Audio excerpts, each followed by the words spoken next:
We're going to start out with high blood pressure. High blood pressure is not genetic. I'm going to say this to the different points of the compass because I know it's kind of a shock. High blood pressure is not genetic. High blood pressure is not genetic. High blood pressure is a simple mineral deficiency disease that can afflict anybody. Simple mineral deficiency disease. You supplement with the minerals, you don't get it. If you don't supplement with the minerals, you do get high blood pressure, and if you supplement with minerals, it goes away. It's just that simple. High blood pressure medication can lower blood pressure, but it doesn't solve the problem that caused the high blood pressure. You can symptomatically reduce high blood pressure, but you're still going to die from the complications of high blood pressure, even if though your blood pressure is, quote, under control, unquote. So once you appreciate that, you're going to add 25 to 50 healthful years to your life. And salt, everybody wants to tell you that salt is a bad thing. Salt is somehow related to high blood pressure. Whether you believe it or not, how many of you heard that salt has something to do with high blood pressure? Okay, good. We've all heard that. Well, the first thing that a good farmer puts out for his livestock is a big salt block, right? And there's nobody out in the pasture telling a cow she's limited to 1 lick a day, is there? And so I refuse to believe my human patients are dumber than the cows. So I said, look, go ahead and just salt your food to taste. Don't worry about it. And people will say, well, every time I use salt, I swell up. My ankles get all fat, you know, and swollen. And I get worried about that. But when you swell up, when you get edema in your ankles and your face and your hands, when you use salt, that means that you have a low blood protein. You eat 4 to 6 eggs every day, and within 2 weeks you can salt your food with impunity and you won't swell up anymore. You raise that blood protein up. People say to me, well, I can't eat eggs because my doctor said I got to worry about cholesterol. We're going to cover that in a minute. Now, I love this story. This fellow here, 88 years old, and this is published in the New England Journal of Medicine, one of the most prestigious medical journals. This old dude is 88 years old. He eats 25 eggs a day. Now, why would this old dude in 1991 be eating 25 eggs a day? Well, the reason is, I mean, you have to ask yourself, I mean, maybe he ate 25 eggs a day because he didn't have any teeth and couldn't eat steaks anymore.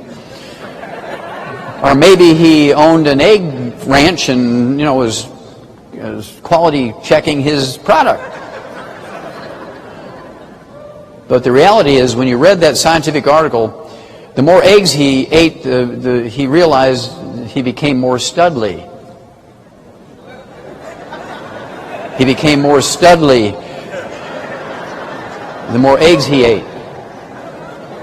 Because testosterone is 95% by weight cholesterol. So, when you go on a cholesterol-restricted diet and you go from cream and butter and eggs and lard to margarine and cooking oils, and you take drugs to lower your cholesterol, there's nobody home.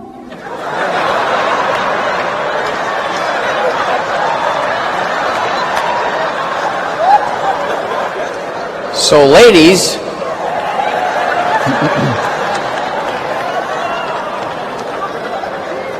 if you want your man to be studly, 6 to 10 eggs a day. Now, they cannot be fried. They can be soft poached, they can be soft boiled, they can be soft scrambled in butter, not margarine or oils. And I can tell you from personal experience, I'm 71 years old and 10 eggs a day works. Hooah!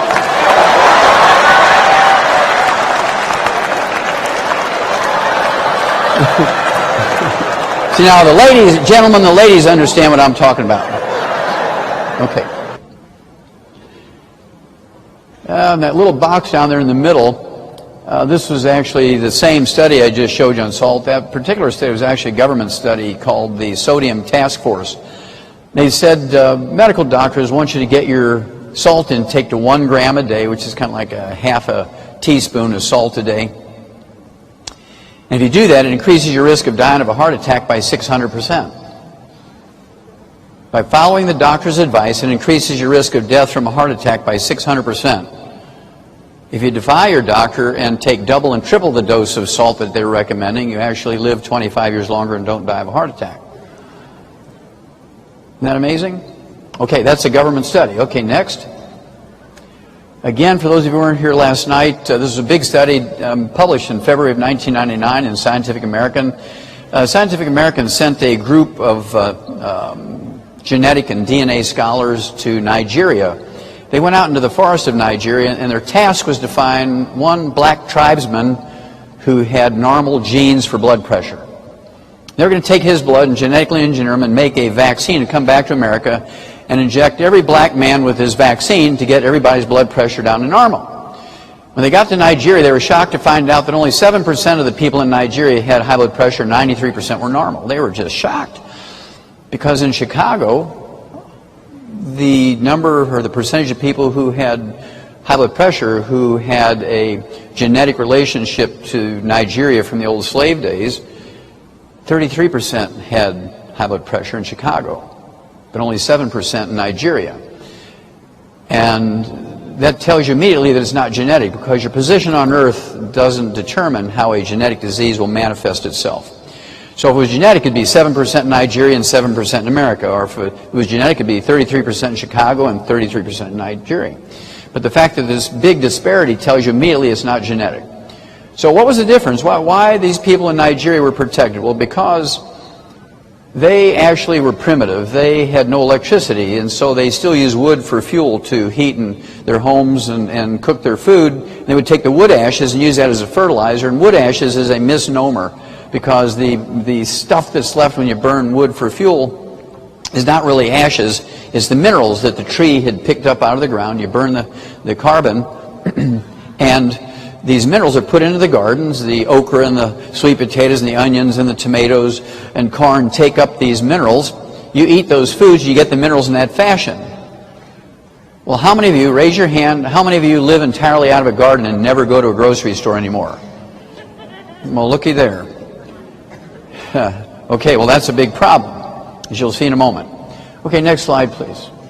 Well, over the next 6 years, the scientists from Oxford University in England, in London, England, these were people who were genetics experts. They poured through all that information and data, and in 2005 they published in the British Medical Journal, which is the equivalent of the Journal of the American Medical Association here, which is a very respectable medical journal, JAMA.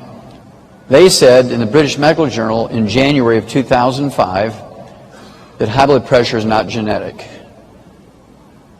High blood pressure is not genetic. And so I want everybody on the count of 3 to yell hallelujah. 1, 2, 3. Hallelujah! It's not genetic! Which means you can control it. You don't need permission from anybody. You can control it just by supplementing with the Mighty 90. And that's it. You learn how to take your own blood pressure, and it slowly goes away over a period of a month or two. I've had people who were on blood pressure medication for 40, 45 years, and in 2 weeks' time, they don't have high blood pressure anymore. They go back to a normal life. Men get sexier. They don't have that, low T and ED and all them initial things.